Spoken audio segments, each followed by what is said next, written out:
We indeed will, and that's the gentleman, Scott Pierce, you just heard talking. Here's his boat. He has got to set up well to start on this particular final heat, because if he does not, he could be outclassed by the turbines. We have a stiff north wind now blowing north by northeast, and we've got a few whitecaps showing out there on the water, and it's a little on the rough side. You are now looking at the Mr. Pringles as it comes down and warms up. We're just about a minute and a half away from the 1 minute gun. The fella who's running his very last heat of hydroplane racing today, a man who says that this is it for him, no matter what happens, is of course Tom the Eth, who drives a Squire, and well, he'd love to retire on top. Bob Stow would love to win the Seafair race. He's never won here, and this is my last race, so it'd be a nice way to retire. It would be a good way to retire. This final heat of the Emerald Cup is brought to you by Mountain Fresh Rainier and Rainier Light, two great tastes in beer. A participation advertiser is Hyundai. We make cars that make sense.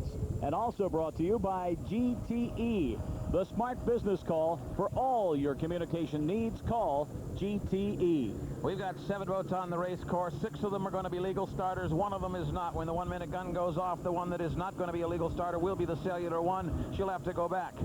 And that means that the boats that will start will be the Miller American, the Miss Budweiser, Z Squire Shop, Mr. Pringles, the 7-Eleven, which got a little help from heaven today to get into the final heat, and the Frank Kenny Unlimited. The Cellular one, the KAMT, will have to go home.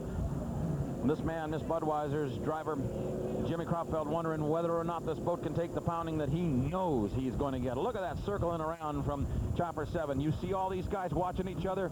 This is like a school of sharks looking for something to eat.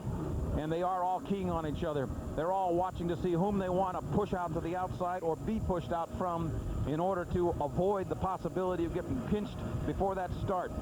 That's the upper turn, the north turn. And in just about a minute or so, they'll be up there and getting ready to charge down for the start. There's Jim Cropfeld and Miss Budweiser. The 1 minute gun is fired. We're inside the 1 minute gun. All 6 of the regular starters are running. So there will be the Miller, the Bud, Z Squire, Mr. Pringles, 7-Eleven, and Frank Kenny in this one. There is the 7-Eleven as she circles around looking for a place to start as well. There is the Miller and the Budweiser, the 2 beer wagons keying on each other. Look at the traffic. Look out. Look at the traffic breaking through the rooster tails. And, of course, everybody's keeping an eye on things. 30 seconds before the start, somebody got washed. Yep. Somebody got washed. Up in the corner there, let's have a look and see who that is. It is the Budweiser. No, it isn't. It's the Pringles. The Pringles got washed going into that corner. That boat is supposed to be shut off. She had to because she was an alternate. So we're going to have a 5-boat start. It looked like the Pringles got washed. They're scoring up for the start. And they're coming around now. Riding the buoy row is the Frank Kenny. And it appears that the 7-Eleven, all the turbines starting, 1, 2, 3 on the outside. Here they come. What a start. On the inside, it's the Squire. No, it was not the Pringles that got washed down. She is on the outside on lane 3 and coming in there very, very well. It was the Budweiser that got washed down. That's the Miller American going through the lower corner now with Chip Hanauer. He's got a few guys in traffic with him. And one on the inside, of course, is Z Squire. There, right there on the center of the screen. We're looking at the log boom reverse angle camera now as they come up the back chute. Chip Hanauer flying hard in the Miller American. The Budweiser got washed just before the start and is not there. Pringles and Z Squire are the 2 boats that you see on the right of your screen, giving chase to the Miller American on lap number 1. Miller locks into the upper corner now. Good turn. Both of the turbine or the piston boats come in awful hard. Miller off the corner. And there you see the 2 piston boats, Squire and Pringles, side by side. Scott Pierce, Tom Deep. What a boat race for those 2. Miller finishes lap number 1 with about an 800-foot lead. Here comes the Pringles. That's the boat on the left. And the Squire, that's the boat on the right. There's the Miller going into the lower corner. Chip Hanauer's out front, and there is the reference of the other 2 boats. Where is Steve Reynolds of the 7-Eleven? We do not see Steve Reynolds. He's trailing way back, if at all. Yes, he's in 4th place overall, 5th place overall behind. He's in 5th place overall. He is behind the Frank Kenny, in fact. All right, the boat race, the actual boat race, is in 2nd and 3rd. The leader, however, and flying into that wind that's coming out of the north-northeast, it is the Miller American. There is the real boat race, though. Z Squire and Pringles having a dogfight up that back chute. Miller American American leaps out of the upper corner now, coming down to end lap number 2. After the race, we'll look back at that start about 20 seconds before as the mud got washed down.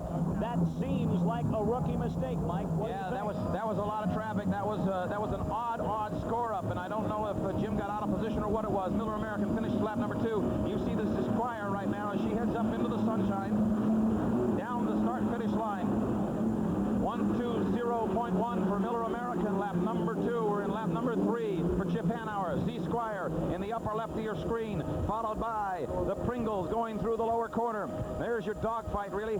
The Miller American is already starting to run away with it. Well, let's follow these boats through the corner now. There's the Miller as she goes up the back chute. She's got about 1,000-foot lead now on everybody. More than that even. The disappointment 7-Eleven is way back, trailing in 5th place. All right, there's Pringles and Z Squire. Miller going into the north turn. This is lap 3 of the 1986 Emerald Cup. Miller American, the U1, out front with Chip Hanauer driving. Finishes lap 3. That's funny, we talked about what if the Miller American piled up the total number of points and the Bud didn't score. Still, the Miller would not take over the overall point lead, but it's certainly going to close the gap. Definitely catching up all right. There's Miller American, the end of lap number 3 at 1:18.4. Z Squire in 2nd place with Tom D. Mr. Pringles in 3rd place. And we thought that was the boat that was washed, but it was the Budweiser that was washed before the start. And there's the frame of reference going through the lower corners, Z Squire and the Pringles.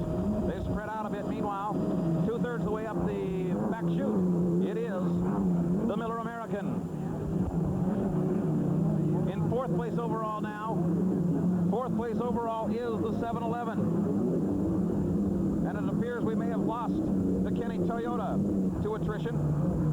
Green flag out on the barge now for Chip Hanauer. He'll have one more lap to go, and he will win the Emerald Cup again. Great shot of the city of Seattle, looking as the boats come around toward the start-finish line, but way ahead, Chip Hanauer. Water is rough, but the Miller American is handling it beautifully. Lap number 4, 119.5 for this man, Chip Hanauer, and the Miller American. The 2 piston boats. This one, the Pringles running 3rd. What a shot from Chopper 7. What a great shot from Chopper 7. That boat trails Z Squire, which is running 2nd, both of them powered by Rolls-Royce Merlin V12s. Here is your leader, and appearing like it is destined to be your winner as well, with 1/3 of a course length away from the checkered flag. Going on to yet another victory. The Muncie Racing Team will score again on Lake Washington, and Chip Hanauer in the Miller American will make it possible. Down the 1,000-foot mark, 500 feet away. Here's the winner of the 1986 Emerald Cup, Miller American. Chip Hanauer gives us a wave. A fine victory, a perfect day for the Miller American. 2nd place.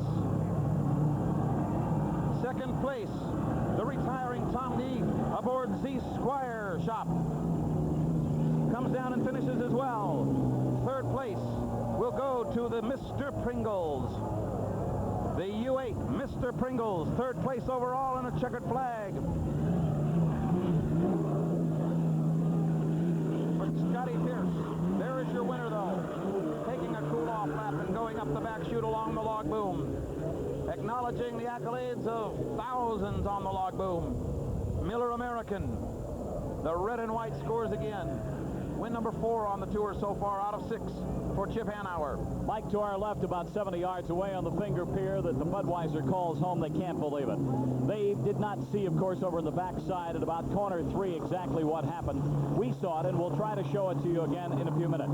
The boats cut across. There were 2 boats moving through the infield. 4 boats were out on the course. And basically what happened, 2 of the boats bunched close together, ran into a rooster tail, and got washed down. Mike, take a look again and see what more you can see as we replay it for you about, 15 to 20 seconds before the start of this championship heat. Perhaps just a little bit more than that. Both the Budweiser and the Pringles went through that rooster tail scoring up.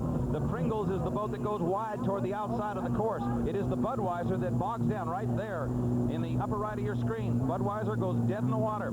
The Pringles, we thought thought it was. Given that white cowl, it was difficult to tell, but that's Miss Budweiser right there. That's as far as she got in the final heat of this Emerald Cup. What causes that, Mike, with the turbine? The water just splashes in, that it kills their power? Yeah, that boat needs air, not water. And that's what does it to it. Mr. Pringle's coming back home, and of course, there is your winner. Another great victory for Chip Hanauer. He won a Gold Cup here. He has won so many times now, and yet it still becomes an odyssey for him. This man can't believe this happens to him. Mike sitting in the shop, they couldn't have planned it out any better than Chip Hanauer ran it today. I mean, you could say, go out and do this. He went out and did it. It was just picture perfect. The whole race week was picture perfect. Fastest qualifying time. Sets a 2-mile record on this course. Sets a Seattle record. There's Tom Deeth. He's happy with himself. Look at him clap, waving to everybody, saying, goodbye, folks. Nice to them that met you. So long, folks. Come see me race automobiles and smaller boats, but I'm saying he's blowing kisses. Tom Deeth saying goodbye.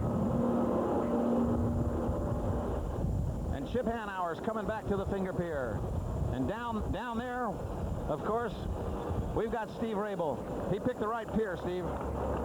Wayne, it's kind of exciting down here to be in the middle of all this. Chip Hanauer is clapping his hands as the Miller American, the turbine-powered boat that just can't seem to be beaten here of late, pulling up to the finger pier, and the Miller crew just jumping all over it, getting it secured, bringing it up to the dock. The Queen, the Seafair Queen, is stepping forward. Chip being congratulated by his crew team right now. His crew chief, John Walters, very proudly standing by watching, and here comes the ceremonial sip of liquid, which we all could use at this point in the day, I want to tell you. Look at the giant product can they have. I love it. It's Miller time, obviously. The hats are going around down here as well. I'm the only person on the pier that did not get one. I'll have to talk to somebody. All right, Stephen, we'll get right back to you. The final heat of the 1986 Emerald Cup, brought to you by Mountain Fresh Rainier and Rainier Light. Two great tastes in beer. And by... Very well, have made it a different boat race had she not gotten washed. Jim, obviously, all right. Plenty disgusted, however, and I understand that Bernie Little is having a chat with the referees about the situation. There's Bernie right now. He's not talking with anybody, but he doesn't look very happy, does he? What can he say, Michael? Jim cut across the course and ran in back of a boat. He's got to see a boat and a rooster tail ahead of him. I can't imagine what their complaint would be. I can't imagine what it is either. You try to drive a turbine through a rooster tail. Look at there, a legend on board. That's cute. Taking the baby on board sign and changing it one more time as it's already been changed. Chip getting off those fireproof gloves, big smile on his face. Young eligible bachelor, the Budweiser being towed in, a completely different story in their camp. Look at Bernie.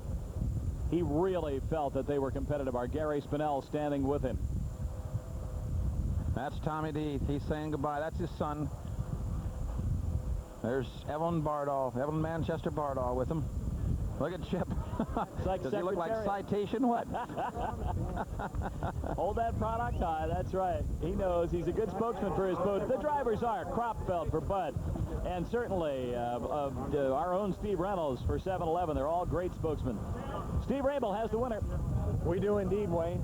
Chip Hanauer, congratulations. A beautiful drive. Thanks. Worked out good. Jim and I got all tangled up fighting for the inside lane, and one of the other boats left us nowhere to go, and I think Jim just got it worse than we did. All right, are you pointing out as 6 consecutive? I mean, that certainly got to be what you're thinking of now, huh?